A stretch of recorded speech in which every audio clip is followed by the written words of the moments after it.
어떻게 명절 가족과 함께 즐겁고 행복한 시간이 되었습니까?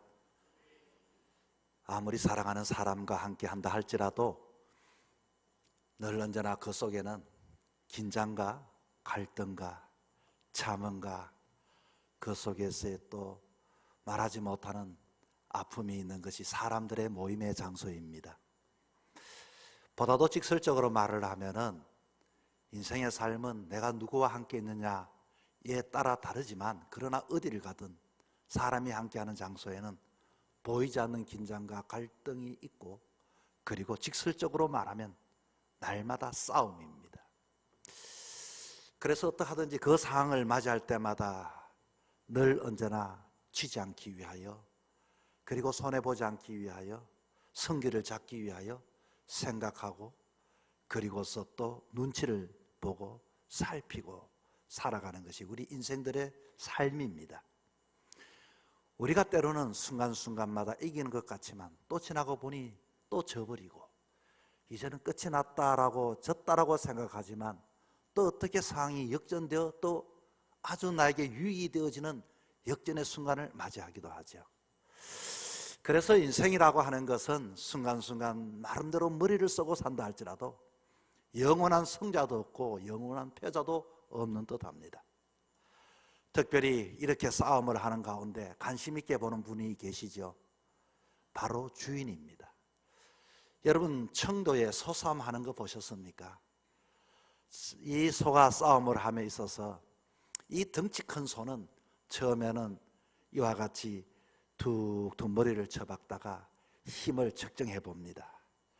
그러다가 내가 힘이 밀리겠구나 싶으면은 그냥 돌아서 버리죠. 그러면 그 시합은 그냥 끝이 나버립니다. 그러나 이 시합을 보면서 애달바는 사람이 있습니다. 바로 주인입니다. 어떻게 하든지 소에게 기를 불어넣어 주기 위하여서 소리를 치고 이름을 불러주고, 그렇게 뒤에서 용을 쓰는 주인이 있는 것입니다. 옛날에 남편 기살리기, 아빠 힘내세요, 자식들이 이 아버지를 길을 살리기 위하여서 그렇게 아버지가 살아야 가정이 산다는 그런 마음을 가지고서 그런 캠페인이 있기도 했지요. 오늘날은 아버지뿐만 아니라 모든 이가 기가 죽었어.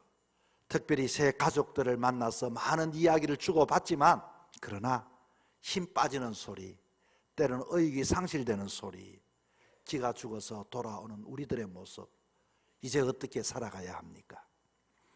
이 시대는 모든 사람들이 모습은 멀쩡하지만 모두가 기가 빠진 상태로 살아가는 시대인 것 같습니다. 학생들은 입시에 기가 죽어버렸고, 그리고 젊은이들은 취업난에 기가 죽어버렸고, 직장인들은 경쟁 구조에 눈치를 보며 기가 죽어 있고, 사업하는 사람, 노동하는 사람, 백성들은 무능한 정치가들의 정치 노름에 기가 죽고, 신앙인들조차도 영적인 기가 죽어서 살아갑니다. 하나님께서는 그러나 아무것도 기가 이와 같이 죽어 있는 자들에게 그 코에 생기를 불어 기를 살려주시고 생명되게 하시고 하나님의 자녀로 살아가게 하시는 것이 하나님 아버지가 우리를 향한 마음이었다는 것입니다. 과거에는 우리 기독교가 초창기 한국에 들어왔을 때는 이 사이에 길을 불어넣어주는 사명을 감당했습니다.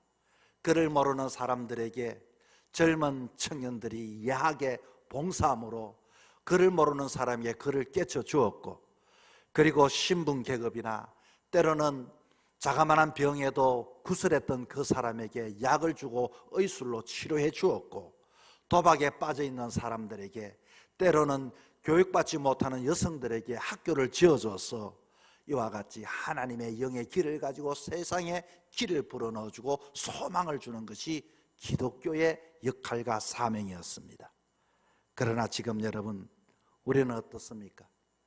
이 한국은 지난날 그 어려운 가운데 속에서도 많은 것을 누리고 얻고 가지고 있지만, 마치 모든 것들이 그냥 얻어진 것처럼 우리는 당연한 것처럼 살아가면서 때로는 K 신드롬을 자랑하지만 사실은 면면히 살펴보면 모두가 폐잔병처럼 기가 빠진 상태로 살아가는 사람들의 모습을 보게 되어지는 것입니다.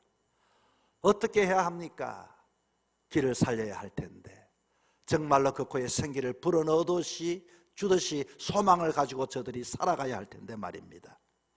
어떻게 하면 바람 빠진 그 타이어에 다시금 공기를 주입하여서 하나님이 오늘도 믿음의 사람들에게 허락하신 사명의 길, 믿음의 길, 은혜의 길을 힘있게 달려가며 이와 같이 목적을 향하여 달려갈 수 있겠습니까?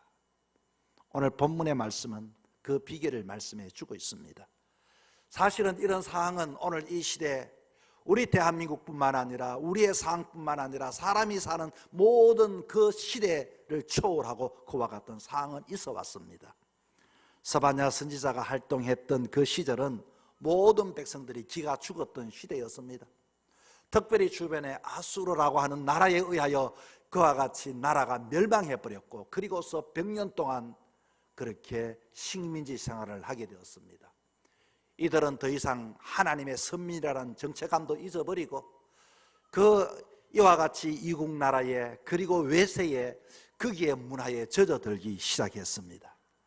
그리고서 백성들은 뉘우치지도 아니하고 세상 풍습대로 살아가며 그리고 우상을 숭배하고 종교 지도자들도 정치 지도자들도 더 이상 늘 언제나 저들은 그 모든 책임을 지지 않았습니다. 예루살렘 성전은 하나님을 섬기는 성전이 아니었고 태양신과 바알신이 득신거렸고 그리고 그곳에서 매춘 행위가 이루어졌고 백성들은 더 이상 이와 같이 지도자들에 대하여 기대를 가지지 않는 모든 사람들이 기가 죽어서 포기하고 낙담한 시대가 스바냐 선지자가 등장했던 시대의 상황이었습니다. 분명한 것은 이들의 사회적 혼란으로 내일에 대한 소망이 없었습니다. 그냥 닥치는 대로 눈을 뜨고 살았던 이 시대, 이때 하나님께서는 스바냐 선지자를 불러주셨습니다. 그리고 스바냐 선지자를 통하여 나는 너희에게 어떤 하나님인가를 우리에게 가르쳐 주시면서 길을 넣어주고 그리고 우리에게 소망을 불어넣으신 장면이 오늘 읽었던 내용의 장면인 것입니다. 오늘 본문 16절 말씀해 봤더니 예루살렘에게 이르기를 두려워하지 말라. 시온아 너 손을 늘어뜨리지 말라. 다시 말하면 손을 늘어뜨리지 말라. 그리고서 기운을 내라. 치얼업 힘을 내라고 이렇게 하나님이 스바냐 선지자를 불러서 이 백성들에게 말씀해 주고 있습니다. 여러분 언제 손에 힘이 빠집니까? 언제 손이 늘어뜨려집니까? 사람이 죽으면 손이 늘어뜨려집니다. 사람이 깜짝 놀랄 절망적인 상황 속에 가만 손에 힘이 빠져버립니다. 그리고 모든 것들을 붙잡았던 것을 다 놓아버리게 되는 것입니다. 그러나 오늘 스바냐 선지자를 통하여 말씀해 주는 게 있습니다. 손을 늘어뜨리지 말라. 그리고 치얼업 힘을 내라. 기운을 내라. 하나님은 언제나 우리에게 낙담하고 절망하는 인생에게 기운을 불어넣어 주시는 분이시고 소망을 주시는 분이시고 내일을 허락해 주시는 분을 믿을 수 있기를 바랍니다. 하나님은 오늘 본문을 통하여 우리에게 무엇을 말씀하시기에 이렇게 당당하게 말씀합니까? 첫째는 하나님이 우리의 과거의 죄를 모든 것을 제하여 묻지 아니하겠다고 말씀하셨습니다. 오늘 본문 15절에 봤더니 여호와가 너의 형벌을 제한다. 너희 여호와가 다 제해버리겠다, 탕감시켜버리겠다고 이렇게 약속해 주셨습니다. 사람은 언제 두렵습니까? 언제 힘듭니까? 사실은 내가 과거에 죄로 인하여서 나의 연약함을 통하여 나의 부족함을 통하여 우리들은 두려워하고 과거 것에 매여서 앞으로 나가지 못할 때가 얼마나 많은지 모릅니다. 내 힘으로는 할 수가 없고 그리고 누군가가 나 혼자서 이 모든 것을 감당하려고 애를 써보니 나보다 더 무거운 짐이 죄가 나를 사로잡고 있기 때문에 우리는 한 치 앞도 내다보지 못하고 해봐도 안 되는 걸 어떻게 할 것인가 자기의 연약함을 토로하며 절망하는 것이 우리들의 과거의 습성이었습니다. 인생의 삶은 누군가가 내가 잘 되면 우리의 과거 것을 가지고 우리의 모든 것을 앞으로 나가지를 못하게 하는 것이 세상의 법칙입니다. 그러나 하나님은 그 모든 것을 다 탕감하시고 씻어주시고 거기에 매이지 마라. 나는 너의 하나님이다. 그리고 너는 이와 같이 마음껏 내가 이 땅에 너를 만들어서 기운을 줄 테니 너는 한번 살아보라고 하시는 주님의 말씀이 우리에게 주어졌기 때문에 우리는 다시금 이 상황 속에서 여러분 일어날 수 있기를 바랍니다. 모세는 바로 왕의 양자로 왕궁에서 40년 동안 살았습니다. 나이 40, 정말로 엄마 뱃속에 태어나자마자 엄마를 떠나서 왕궁에서 자라서 이와 같이 양자가 되어 그 왕궁의 교육을 받고 신뢰를 얻고, 그러나 어느 날 이 자기 왕권을 눈앞에 둔 이 모세가 동족의 편을 들다가 상대를 이렇게 밀쳐버렸을 때 상대가 그만 넘어지다가 죽어버렸습니다. 그만 살인을 하려고 했던 살인자가 아니었는데 그 실수로 인하여 그는 그 마음에 죄책감을 가지고 그곳에 있을 수가 없었습니다. 생각할 겨를도 없었습니다. 그리고 모든 삶을 두고서 미디안 강요로 도망가기 시작했습니다. 그리고 자신의 신분을 숨겼습니다. 그는 작대기 하나 들고 양을 치는 목동이 되어서 40에서부터 80까지 평생을 그렇게 자기 모습을 숨기면서 살았습니다. 왜 그랬습니까? 죄책감 때문에. 살인을 했다는 누군가가 자기에게 그와 같이 말하는 것이 너무너무 두려웠기 때문에 그랬습니다. 그런데 하나님께서는 모세를 찾아갔습니다. 모세야, 저 애굽에 있는 백성들을 내어보내라. 저들로 하여금 나에게 예배하게 하라. 너가 앞장서라고 말했을 때 모세는 차마 말하지 못하는 그 말을 주님께 하지를 못했습니다. 그냥 이렇게 변명을 했죠. 주님, 제가 나가면 저들이 나를 어떻게 알겠습니까? 하나님이 누구가 보낸 자고 말하면 뭐라고 말하겠습니까? 그래, 나는 스스로 있는 자다. 스스로 있는 자가 보냈다고 말하라. 그러나 그것만으로도 그 마음에 만족이 되지 않았습니다. 사실 하나님, 저는 말을 잘 하지 못하는 사람인데 저는 어디 가도 정말로 이와 같이 말을 하긴 하지만 사람을 설득시킬 만한 그런 언변이 없는 사람입니다. 그래, 너가 말 잘하는 너의 형을 내가 너에게 이와 같이 붙여주노라. 이런 이 핑계 저런 핑계 되었지만 사실은 그가 말하지 못한 게 있습니다. 사실은 하나님, 제가 애굽 땅에 딱 들어서는 순간 저는 이미 공개 수배되어진 살인자이기 때문에 나는 체포될 것입니다. 그 말을 하지 못했던 것이죠. 그러나 하나님은 과거의 모세도 다 알고 계셨습니다. 하나님이 사용하실 때는, 하나님이 택하실 때는, 하나님이 소명 주실 때는 과거를 묻지도 아니하시고 그렇게 모든 것들을 탕감해 주시고 능력을 주시고 은혜를 주시고 하나님께서 선택해 주시게 되는 것입니다. 여러분, 우리도 마찬가지입니다. 우리가 이 땅에 정말로 떳떳하게 당당하게 말하지만 누가 정말로 당당할 사람이 어디 있겠습니까? 그러나 모든 것들을 탕감해 주시고 모든 것을 아시고 자여 주시고 중요한 것은 하나님이 그럼에도 불구하고 나를 택하여서 세워주셨다고 하는 것입니다. 예수님은 이 땅에 왜 오셨습니까? 죄를 사시기 위해서 오셨습니다. 하나님께서는 이와 같이 독생자 예수를 보내셔서 우리에게 모든 과거를 묻지 아니하시고 다시금 하나님의 자녀를 통하여 역사를 이루기를 원하고 계시는 것입니다. 언제까지 손을 늘어뜨리겠습니까? 하나님께서는 우리에게 말씀하십니다. 누구든지 그 말씀에 아멘 할 때마다 용기를 얻고 힘을 얻고 하나님의 사람으로 힘있게 살아갈 줄 믿으시기 바랍니다. 하나님의 백성들은 언제든지 하나님의 백성들은 자녀 삼아주시고 언제든지 어떤 죄를 지었든지 다 이와 같이 속하여 주시는 하나님 아버지이십니다. 아무리 큰죄를 할지라도 주님 앞에 나와 자복만 한다면, 회개를 하기만 한다면, 하나님이 선택하여 부른 하나님의 백성이 되기만 한다면 우리는 더 이상 죄의 종로로 타지 말아야 하는 것입니다. 죄로부터 자유를 누려야 하는 것입니다.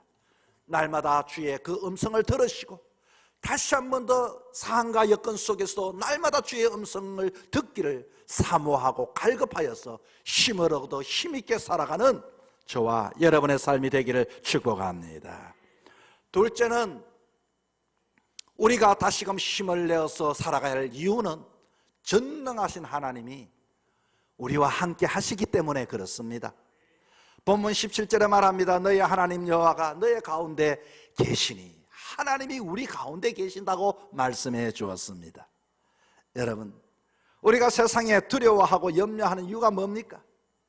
나 혼자이기 때문에, 내가 능력이 있기 때문에, 누군가가 나에게 좀 코치만 해줬어도 내가 그런 인생을 살지 않았을 텐데, 내가 힘들고 어려울 때 누군가가 내 옆에만 계셨더라면 내가 그렇게 방황하지 않았을 텐데, 나약하지 않았을 텐데. 우리가 그럴 때가 얼마나 많이 있습니까? 아이들만 그렇습니까? 어른들도 마찬가지입니다. 내 옆에 누군가가 든든하게 함께 해주는 사람이 있다면 말입니다. 여러분, 오늘날 우리는 주변에 많은 사람들이 있습니다. 많은 사람이 있음에도 불구하고 우리들은 왜 낙담하고 손에 힘이 빠집니까? 진짜 내가 어렵고 진짜 내가 힘들 때 내 손을 잡아줄 사람이 없기 때문에 그런 것입니다. 정말로 나를 대변해주고 나를 변호해주고 그 어려운 상황 속에 내 손을 붙잡고 이와 같이 나를 이끌어줄 그 사람이 있기만 한다면 우리는 상황이 아무리 어둡고 아무리 잿더미로 변했다 할지라도 힘을 얻어 살아갈 용기를 가지게 되는 것입니다. 그러나 하나님은 어떤 상황 속에서도 저와 여러분의 손을 놓치지 않습니다. 하나님은 권능의 팔로 항상 우리를 붙잡아 주십니다. 사람 손 의지하지 마시길 바랍니다. 하나님은 지금도 그 손길로 이 손을 꼭 잡고 가시고, 하나님은 언제나 우리를 보호하시고 우리를 지켜주시고 우리를 손을 잡아 인도하시고 이끌어주시는 주님의 손, 주님이 함께 하시기 때문에 우리는 힘을 내어 살아가야 하는 것입니다.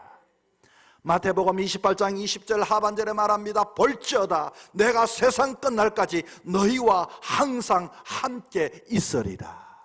세상 끝날까지, 세상 끝날은 어떤 날이겠습니까? 세상 끝날 상상하지 못한 그 상 속에도 하나님은 내가 너희와 항상 함께 있겠다라고 약속하셨습니다.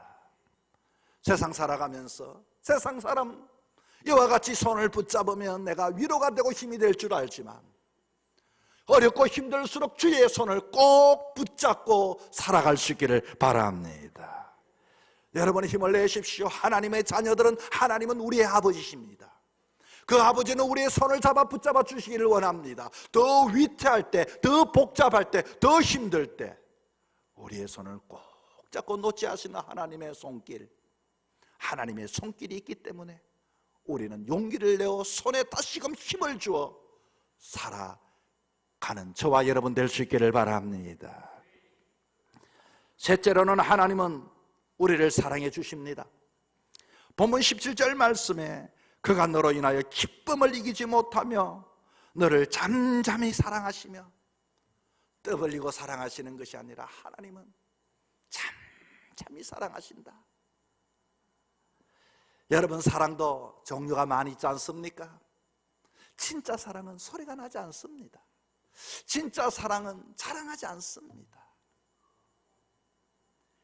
여러분, 이 놀라운 사실을 믿습니까? 하나님이 여러분 때문에 기쁨을 이기지 못하고 찬양을 부르시고 잠잠히 사랑하시는 그 하나님, 그 하나님을 여러분, 저와 여러분은 우리의 하나님이라는 것을 믿고 우리는 찬양하며 감사해야 하는 것입니다. 세상에 가장 행복한 사람은 어떤 사람일까요? 많이 가지고 누리는 사람이 행복할까요? 사랑받는 사람이 가장 행복한 사람인 것입니다. 내가 누군가의 사랑을 받고 있다, 내가 누군가의 인정을 받고 있다, 나는 누군가의 이와 같이 관심을 받고 있다. 사랑받고 사는 사람은 얼굴 표정이 다릅니다. 눈동자 빛이 다릅니다. 그리고 얼굴에는 빛이 납니다. 생기가 납니다. 날마다 이와 같이 언제나 어떤 상황 속에서도 길을 가지고 용기를 가지고 살아갑니다. 그러나 사랑받지 못하면 모든 것이 눈빛이 흐려집니다. 얼굴이 항상 어둡습니다. 사랑받지 못하면 자신감이 없어집니다. 사람은 사랑받고 있다는 것을 느낄 때 내가 살아있는 존재 가치를 깨닫게 되는 것입니다. 서로 사랑하면 아무리 힘든 상황에도 이겨낼 수가 있게 되는 것입니다. 사랑은 세상에서 가장 큰 능력이요 힘이요 재산이 되는 것입니다. 하나님은 우리를 잠잠히 사랑하십니다. 이 시간 그 하나님의 사랑을 한번 느껴볼 수 있기를 바랍니다. 마음이 공해 있습니까? 마음이 슬퍼져 있습니까? 예배드리는 이 순간 하나님께서 나를 잠잠히 사랑하시는 그 온기를 한번 느껴보시기를 바랍니다. 지선아 사랑해라고 하는 책이 있죠. 이 지선이라는 분은 대학교 4학년 때 그만 교통사고로 전신 55도의 화상을 입고 그리고 살 소망 0%, 2개월 동안 중환자실에 전신 이식 수술을 받았던 여자 청년이었습니다. 극심한 고통 속에 지선 씨는 절망에 빠졌습니다. 그리고 자기 자신의 모습을, 그 발의 모습을 딱 어느 날 희미하게 보는 순간 살 소망을 잃어버렸습니다. 내가 살아서 뭐 하겠나? 이 모든 것 살 소망도 없으니 미리 그만 포기하고 끝내야 되겠다. 엄마, 희망을 갖지 마세요. 정신은 말짱했지만 그의 모든 것들은 몸은 녹아져 있었습니다. 그럴 때 어머니는 그 수술을 받기 위하여 어떻게 하든지 용기를 내라고 밥을 해와서 딸을 먹이면서 기도합니다. 하나님 아버지, 이 밥이 우리 지선이의 살이 되게 하시고 이 밥이 우리 지선이의 그 모든 화상 입은 피부가 되게 하여 주옵소서. 새살이 돋아나게 해주세요. 그 어머니의 기도를 소리를 듣고, 그래, 나는 내 자신의 모습을 보고 살 소망이 없지만 나를 진심으로 사랑하는 어머니가 있기 때문에 나는 살아야겠다. 사랑하는 사람이 있기 때문에 살아야겠다. 그런 그 어려운 상황 속에 정말로 기적처럼 그렇게 살아나게 되었습니다. 그분은 한동대 교수님으로 계셨고, 그리고 최근에는 이하여대 모교의 교수님이 되셨다고 하죠. 그리고 하나님을 전가하며 이렇게 말을 합니다. 누군가가 나에게 과거로 돌아갈 수 있다면 돌아가겠냐고 물었을 때, 아니요, 과거에 예쁜 내 얼굴이 있었지만 나는 과거로 돌아가지 않을 겁니다. 지금의 모습이 좋습니다. 왜냐하면 나는 내가 이런 상황에 되고 보니 내가 이렇게 사랑을 받는다는 것은 나는 몰랐기 때문에 그런 것입니다. 나는 이 일로 너무 많은 사람들의 사랑을 받고 있습니다. 사랑하는 성도 여러분, 왜 손을 늘어뜨립니까? 저와 여러분은 하나님의 사랑뿐만 아니라 수많은 사람 보이지 않는 사랑을 받고 있는 존재임을 여러분 믿을 수 있기를 바랍니다. 우리가 세상의 삶을 살아가면서 때로는 상황과 여건 속에 내 상황이, 내가 있는 건물이 폭삭 내려앉고 모든 화려한 것들이 새카만 잿더미로 변한다 할지라도 하나님은 여전히 우리에게 사명을 주시고 과거 내가 어떤 잘못을 저질렀든지 너는 하나님의 자녀라고 말씀하기 때문에 우리들은 다시금 살 소망이 있는 것입니다.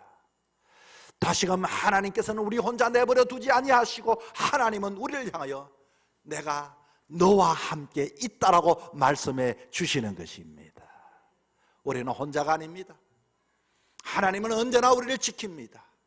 주변에 많은 사람이 함께 있는 듯하여 이와 같이 썰물처럼 쓸려가서 고독을 느끼고 외로움을 느낀다 할지라도 하나님은 떠나지 아니하시고 우리를 지키시고 사랑하시는 하나님이십니다. 하나님의 그 사랑, 우리는 하나님의 사랑을 가지고서 하나님의 사랑이기 때문에 다시금 그 사랑을 가지고 손을 늘어뜨리지 말고 다시금 기운을 차리고 힘을 내어서 25년도도 하나님의 자녀답게 기도하는 손이 되고 하나님의 자녀답게 찬양하는 손이 되고 하나님 앞에 이 마음을 예배하는 마음으로 살아갈 수 있는 저와 여러분 되기를 주의 이름으로 축복합니다.